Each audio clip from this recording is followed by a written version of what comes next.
joining us today. So starting off, would you mind introducing yourself and sort of what brings you down here? Yeah, thanks, Louise. Thanks for the time to be here and that.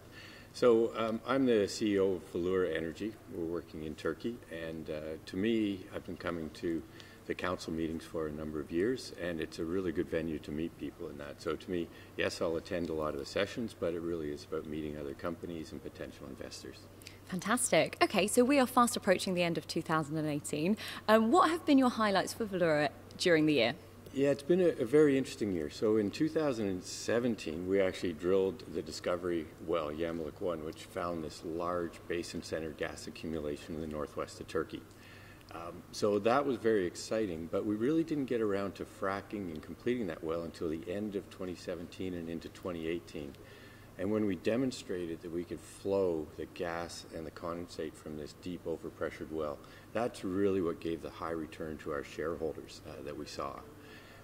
And then what we were very pleased with was in that first quarter, within 5 weeks, we were able to go from testing that well to releasing an external report that gave us 10 TCF of unprospective resource, to then actually raising all of the money that we needed for the appraisal program to take us through to 2020. And to be able to do that in 5 weeks was very exciting. Wow, yeah. But it was really about planning, because it wasn't that the work was done quickly, but we had engaged our resource auditor several months before the testing so that they knew the geology, they knew the petrophysics by the time we did the testing. So that was very exciting, and then it was a bit of a quiet period while we then planned this appraisal program. But we're looking at 3 wells to 5,000 meters and 15,000 PSI, so there's quite a bit of work went into that. And now we're into it. So the appraisal program has started, and it'll now be a continual news flow for the next 6 to 9 months, so very exciting. Well, brilliant. I'm going to sort of pick on from that because we've been hearing that Valeura is going to be spending hopefully a bit more time in London. So can you just expand a little bit on what your plans might be for 2019?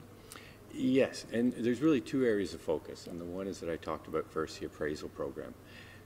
We as the operator of that are very focused on trying to deliver that to get the information that we want out of that. We want to prove that we actually have the gas over almost 500,000 acres of lands, as well as, and more importantly, demonstrating that it will flow commercially and that it can be a real project. So really focused on that. But for myself, one of my key focus is in setting us up for 2020 for the next phase of appraisal. We'll need capital for that. But as we look at the planning, it will be maybe a pilot project to drill a number of wells off of a pad, drilling some more appraisal wells. So it's setting us up to be able to access capital. And as you pointed out, one of the key things for that is likely going to be an additional listing over here in London that will progress through Q1. When we raised money earlier this year, most of that money came out of London. This is where we see international E&P is funded from. London gets a European gas story, so that's why we really see that coming over to London and doing that listing here will be critical. So I'm looking forward to spending more time over here. Oh, brilliant. Well, it's exciting times coming up, hopefully. Okay, so many people have been predicting sort of a rapid growth in oil and gas over the next few years. How do you think that's going to affect sort of the supply demand and sort of that side of things?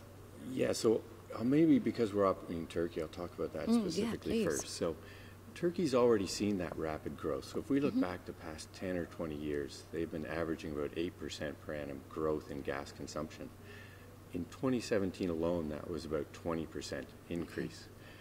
And then you look at the other side of the equation, which is Turkey imports more than 99% of that gas. So for us, the supply-demand balance, it isn't there. They are just desperate for any domestic sources of gas. And with our assets sitting right next to one of the major import lines, we're very well positioned for that. But you can take it a bit further because we're also up against Europe's border. So I believe that Europe will continue to be a demand center. There is going to be an increase in gas consumption within Europe.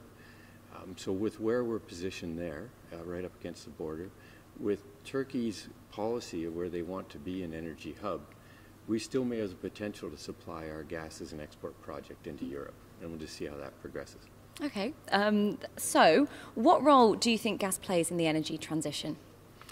There's a lot of debate on that going on right now, and you can see it at many of these gas conferences. Yeah, absolutely. But I believe it is the correct transition fuel. I think that really we should be moving more into gas. to really then try and get greener, but really to back away from the coal specifically and the oil, but the gas is quite important. There are some disappointing areas like Turkey, for example, again, where they're increasing their use of brown coal. It's disappointing, but you can understand why. Yeah. They're so dependent on imported gas that they're trying to back away from that a bit. But hopefully we can deliver something that will allow them to have a domestic project and reduce that, that consumption. Okay. And on a more sort of personal note, what has been your proudest achievement to date? Yeah, so I've worked all around the world. Lived and worked in many different countries, Libya, Egypt, Indonesia, Malaysia, these countries. And I've always felt that when you're working there, you really should try and deliver back to the community in the country. You should leave these places in a better state than when you arrived. In some places that's been simple. You know, we're working to supply clean water in places. We've actually supplied schools. We've actually built schools in some of the areas that I've worked to help out. But Turkey's a different story because it's a very developed, growing country. So it's not that they need that. But what's exciting for us is that we actually have a project that has the potential to change Turkey's energy supply. Yeah. And really to be part of that is very exciting. And at Valeura, what we're very proud of is we're able to identify the potential for that play. We're able to convince Statoil at the time, and now Equinor, to come in and work that play with us and to invest in Turkey.